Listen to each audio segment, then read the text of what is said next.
tatlong dakilang nilalang, hari, pabaylan, at isang mayaman. Sa gitna nila ay isang tulisan. Bawat isa nag-uudyok tapaslangin ng dalawa. Sinong buhay at sinong patay. Ang kapangyarihan ay naroon sa pinaniniwalaan ng mga tao.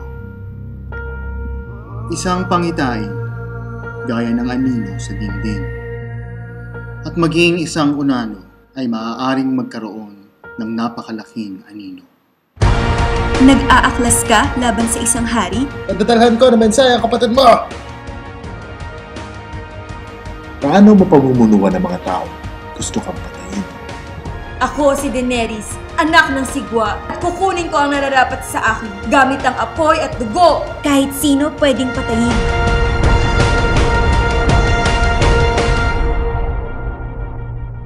Alam ko ang larong ito.